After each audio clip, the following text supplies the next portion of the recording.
అటువంటి వాడు మళ్ళీ ఈరోజు ఎన్టీఆర్ మా దేవుడు, ఆయనకి ఏదో చేస్తాం, ఆయన ఆశయాన్ని నిలబెడతామంటూ మళ్ళీ ప్రజల్ని మోసం చేస్తూ ఉన్నాడు. ఎన్టీఆర్ అభిమానులు మోసం చేస్తూ ఉన్నాడు. నేను ఒక్కటే అడుగుతున్నాను, కోట్లాది మంది ఉన్నారు తెలుగు వాళ్ళు, ఎన్టీఆర్ అభిమానులు దేశ విదేశాల్లో కూడా ఉన్నారు. ఇన్నేళ్లుగా మీకు అతని మోసం అర్థం కావట్లేదా? అతను చేసిన దుర్మార్గాలు మీ దృష్టికి ఒక్కసారి కూడా రావా? ఇంత దుర్మార్గంగా ఎన్టీఆర్ని చంపినటువంటి ఒక వ్యక్తిని మీరు అతన్ని ఎందుకు సపోర్ట్ చేస్తున్నారో ఒక్కసారైనా మీరు గుడిమే చేసుకుని ఆలోచించండి. నిజమైన ఎన్టీఆర్ అభిమానులు అయితే ఎన్టీఆర్ జరిగిన అన్యాయాన్ని, చివరి రోజుల్లో ఆయన ఆక్రోశాన్ని, ఆయన ఆడియోల ద్వారా వీడియోల ద్వారా ప్రజలకు చెప్పినటువంటి సందేశాన్ని, వీటన్నిటిని మీరు పట్టించుకోరా? చంద్రబాబు ఆడేటువంటి అబద్ధాలు, చంద్రబాబు మీడియా చెప్పేటువంటి అబద్ధాలు, వీటినే నమ్ముతూ అవే ఫాలో అవుతుంటారా? అంటే మీలో కూడా ఎప్పుడో ఎన్టీఆర్ పట్ల నిజమైన ప్రేమ లేదని నాకు అనిపిస్తూ ఉంది. నిజమైన అభిమానులు అయితే ఒక్కసారి చంద్రబాబు నాయుడు దుర్మార్గాన్ని చూడండి. చంద్రబాబు నాయుడు ఎన్టీఆర్ చేసిన ద్రోహాన్ని గురించి మీరు ఒకసారి ఆలోచించండి. ఎన్నేళ్ళైనా చరిత్ర అనే సంగతి మర్చిపోవద్దండి.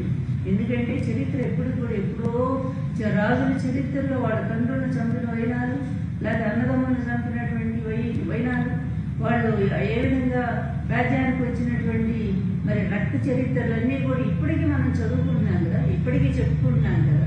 మరి అంత మహానుభావుడైనటువంటి ఎన్టీఆర్ చరిత్ర ఊరికే పోతుందా? అది కూడా ఎన్నో సంవత్సరాలు ఉంటుంది కదా.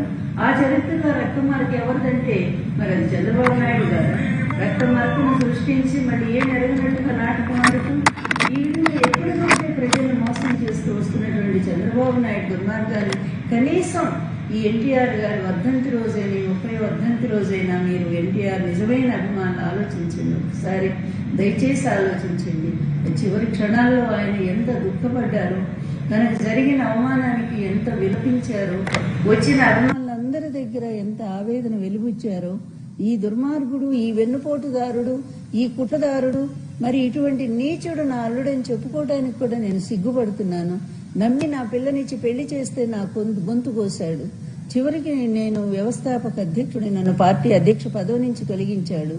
తర్వాత అధికారాన్ని 254 సీట్లు నేను కష్టపడి ఎన్నికల్లో సాధించుకుంటే 8 నెలలు తిరగకుండానే మరి ఏదో వంకలు చెప్పి వైస్రాయ్ హోటల్లో ఎమ్మెల్యేలను పెట్టి దారుణంగా వాళ్ళని డబ్బుతో కొనుగోలు చేసి చివరికి నా పదవికి ఎసురు పెట్టిన నీచుడు. ఇటువంటి చంద్రబాబును అసలు రాజకీయ రంగంలో ఉంచకూడదు అని చెప్పి ఎలుగెత్తి చాటాడే మీ అన్న నందమూరి తారక రామారావు. ఆయన కళ్ళ నీళ్లతో కాదు, రక్తపు బాష్పాలతో ఆయన చెప్పాడే ఆ దుర్మార్గుడు తనకు చేసిన అపకారాన్ని గురించి. వీటన్నిటి గురించి దయచేసి మీరు ఆలోచించరా? బాధపడరా? ఆవేదన లేదా? ఎంతసేపు చంద్రబాబు చెప్పే అబద్ధాల చరిత్రనే ఫాలో అవుతారా? ఇప్పటికైనా కళ్ళు తెరవండి. ఈ నీచుడు చేసిన పాపాలని ఒక్కసారి సమీక్షించుకోండి. అప్పటి నుంచి ఇప్పటి వరకు కూడా 2 రాష్ట్రాలు, ఉభయ రాష్ట్రాలు ముఖ్యమంత్రిగా ఉన్నప్పుడు ప్రజల్ని పీడించు తిన్నాడు. రైతుల పాలిట శాపంలాగా మారాడు. అదేవిధంగా ఎంతో మందిని కాల్చి చంపించాడు. అటువంటి నీచుడు మళ్లీ కూడా ఆంధ్రప్రదేశ్ విడిపోవటానికి కూడా అతనే కారకుడయ్యాడు. విడిపోయిన తర్వాత మళ్ళీ ఏదో ఈ రాష్ట్రాన్ని ఉద్ధరిస్తాడని నమ్మి ప్రజలు ఇస్తే అప్పుడు కూడా హామీల మీద హామీలు, 600 హామీలు ఇచ్చి ఒక్కడు కూడా నెరవేర్చకుండా ఆ రోజు కూడా ప్రజల్ని మోసం చేసి వెళ్ళిపోయాడు. మళ్ళీ మొన్న ఈవీఎంలను అడ్డం పెట్టుకుని వచ్చాడు తప్ప జగన్ మీద అసంతృప్తి, జగన్ మీద ఏ విధమైనటువంటి వ్యతిరేకత ప్రజల్లో ఎక్కడా కూడా లేదు, ఏ వర్గంలో కూడా లేదు చెప్పాలి అంటే. అయినప్పటికీ కూడా తను ఓడిపోతానని తెలిసి కూడా చంద్రబాబు నాయుడు ఈ విధంగా మళ్లీ అడ్డదారిలోనే అధికారాన్ని చేజిక్కించుకోవడం జరిగింది. మళ్ళా ఎన్నో భారీగా హామీలు ఇవ్వటం జరిగింది. మరి ఈ ఇచ్చినటువంటి హామీలను ఒక్కటైనా నెరవేర్చగలిగాడంటే ఒక్కటి కూడా నెరవేర్చలేదు. అందుకే ప్రజలందరూ కూడా ఇప్పుడు కూడా అనుకుంటూనే ఉన్నారు, ఆనాడు ఎన్టీఆర్ పరిపాలన గుర్తు తెచ్చుకుంది. అదేవిధంగా మరి వైఎస్ జగన్మోహన్ రెడ్డి గారు ఆ ఇద్దరి పరిపాలన ఆదర్శంగా తీసుకుని ఆయన అమలు జరిపినటువంటి సంక్షేమ పథకాలు అన్నీ అండి.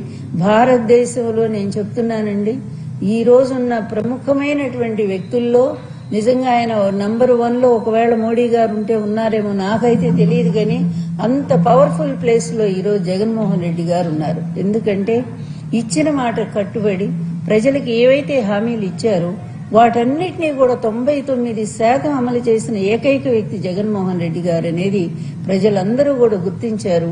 మొన్న జరిగినటువంటి జరిగిన పొరపాటు అంటే ప్రజల పొరపాటు అని నేను అంటం లేదు.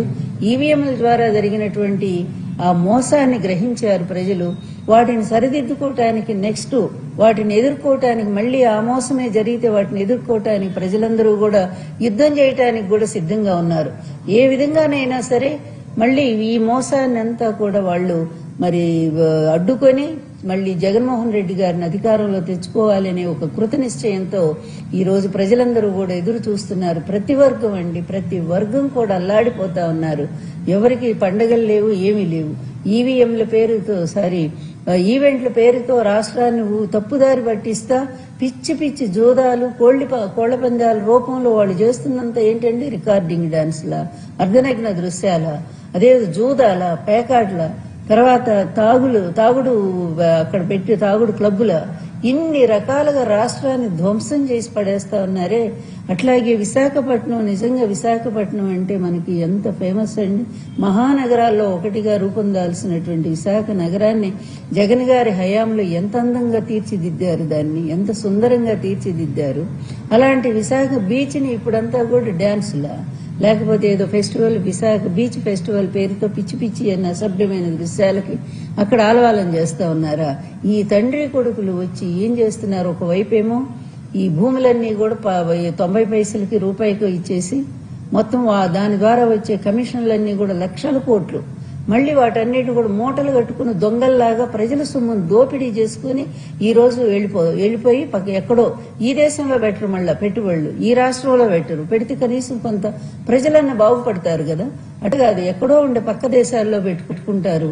ఇదంతా ఏదైనా ఒక్కటే, పాపం పండిన రోజు ఏ సొమ్ము మీకు మిగలదు చంద్రబాబు. అలాగే లోకేష్ కూడా చెప్తా ఉన్నాను, మీ ఇద్దరి దుర్మార్గమైన పరిపాలన, నీ రెడ్ బుక్ రాజ్యాంగం రేపు అది నీకే చుట్టుకుంటది. రేపు నీవు మా ప్రభుత్వం వచ్చిన తర్వాత మొట్టమొదటిగా లోకేష్ అరెస్ట్ అవుతాడు. ఎందుకంటే ఇన్ని హత్యలు చేయిస్తున్నటువంటి పాపం సాల్మన్ రాజు ఎంత బాధేస్తుందండి. అలా చాలా రోజుల తర్వాత ఊరికి వస్తే భారీ రాజ్యాంగం అండి. ఏమి రాజ్యం నడుస్తా ఉంది మీ ప్రభుత్వంలో? ఇదా ప్రభుత్వం అంటే? ఇదా ప్రజా పరిపాలన అంటే? ఇంత నీచమైన పరిపాలన ఎక్కడైనా చరిత్రలో ఉందా? నాకు మోడీ